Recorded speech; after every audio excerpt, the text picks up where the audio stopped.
안녕하세요. 금요사건 파일 디바제시카입니다. 2009년 5월 25일 경상북도 경산시 36살이었던 여성 정씨는 남편과의 사이에서 3살배기 딸아이를 키우며 행복한 가정을 꾸리고 있었습니다. 그날 오후 2시 20분쯤 평소처럼 어린이집에 들러서 하원할 아이를 데리고 집에 돌아오는 길이었죠. 이 어린 딸은 이내 엄마 품에 안겨서 곤히 잠들게 됩니다. 아이와 함께 자택 아파트에 도착한 정씨는 엘리베이터에 올라탔고요. 얼마 후 그녀가 사는 층에 도착합니다. 천천히 엘리베이터 문이 열린 순간 한 남자가 집 앞 복도에 서 있어요. 그런데 이 모습이 심상치 않았죠. 남자와 마주한 정씨는 순간 무작정 도망쳐야겠다고 생각해서 방향을 트는데 남자가 순식간에 달려들었습니다. 곧이어 정씨를 넘어뜨리더니 그 몸 위로 올라가서 주먹으로 얼굴을 무자비로 폭행합니다. 정씨가 피투성이가 됐어요. 하지만 그 와중에도 이 품속에 있는 딸 그리고 뱃속에 있는 아기를 지키기 위해 발버둥쳤습니다. 네, 그녀는 현재 임신 2개월 차의 임산부였습니다. 하지만 아랑곳하지 않고 남자의 폭행은 계속되었죠.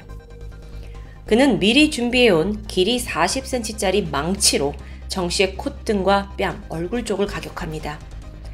이 힘을 이기지 못하고 망치 자루가 결국 부러져 나갔는데 전혀 멈추지 않았어요.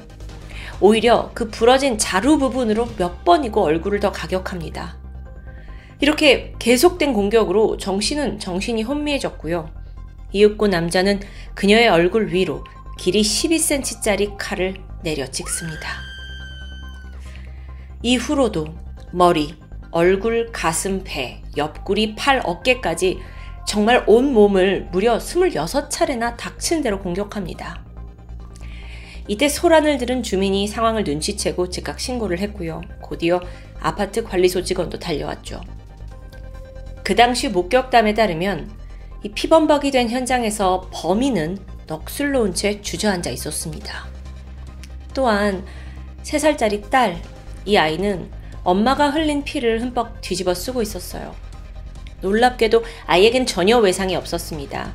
이 끔찍한 공격 중에서도 정씨가 딸을 지키려고 필사적이게 노력했던 부분이겠죠. 잠시 후 구급대가 도착했고 정씨는 병원으로 옮겨졌지만 이미 상태가 위독했습니다. 그리고 다음 날인 5월 26일 끝내 숨을 거두고 맙니다. 하루아침에 한 가정의 행복을 완전히 산산조각낸 범인.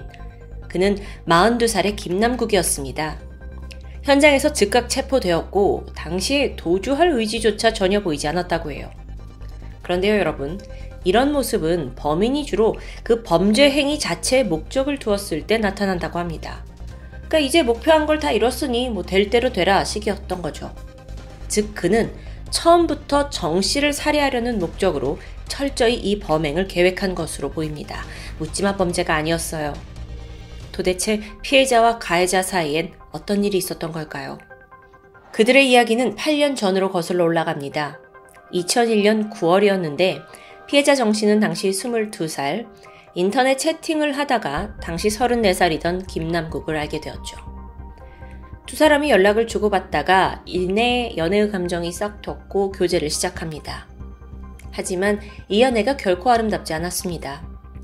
알려진 바에 의하면 김남국이 이 정씨와 사귀는 동안 그녀에게 굉장히 집착했고요. 또 수차례 자해소동을 벌이기도 했고요.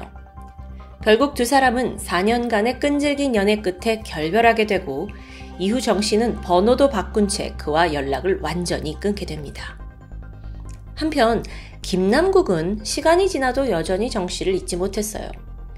그는 정씨가 나를 버렸다라는 생각에 빠져 있었는데 이별을 하고 나서의 행보도 심상치 않았죠. 정씨와 헤어지자마자 다니던 직장을 그만둡니다. 그리고 무려 3년 동안 정씨, 그녀를 찾아내기 위한 추적을 시작해요. 너무 무섭죠.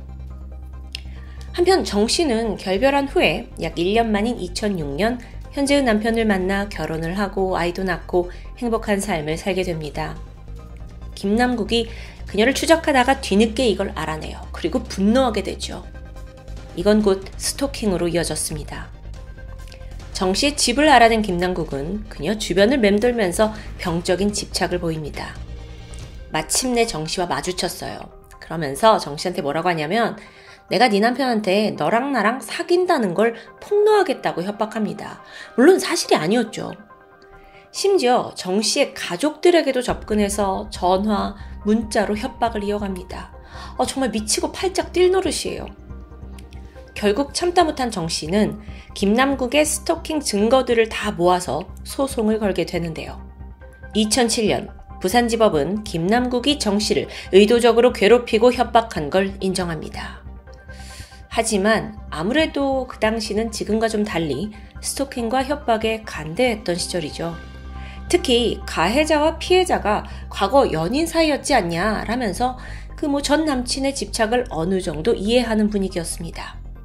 그 결과 거의 솜방망이에 가까운 처벌이 내려져요. 김남국에게는 징역 1년, 집행유예 2년을 선고한 거죠. 그러니까 어차피 감옥은 안 간다는 겁니다. 자, 그럼 앞으로는 어떻게 될까요? 김남국의 분노는 점점 더 극에 달했습니다. 반성이요? 반성은커녕 정씨 네가 나를 감히 고소해? 하면서 강한 악의를 품게 되죠. 이후 김남국은 은밀하게 정씨 아파트 주변을 계속 배회하면서 그녀의 행동 패턴과 또 생활 반경을 관찰합니다.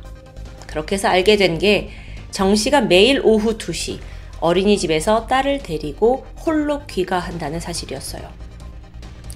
사건 당일 그는 칼, 망치, 청테이프, 노끈, 수건까지 이 모든 범행 도구를 챙겨서 가방에 넣습니다.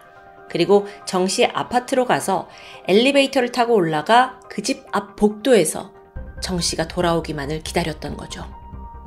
마침내 문이 열렸고 그녀가 아이를 품고 들어오자 망설임 없이 그녀를 공격한 겁니다. 그렇게 목숨을 빼앗은 거고요. 참고로 그가 범죄를 저지른 날은 자신의 2년 집행유예가 끝나던 날이었습니다. 병원으로 옮겨진 정씨가 사망했고 현행범으로 체포된 김남국은 이제 살인에 대한 재판을 받게 됩니다. 그런데 조사 과정에서 그는 철저하게 묵비권을 행사하면서 진술을 아예 거부해버려요.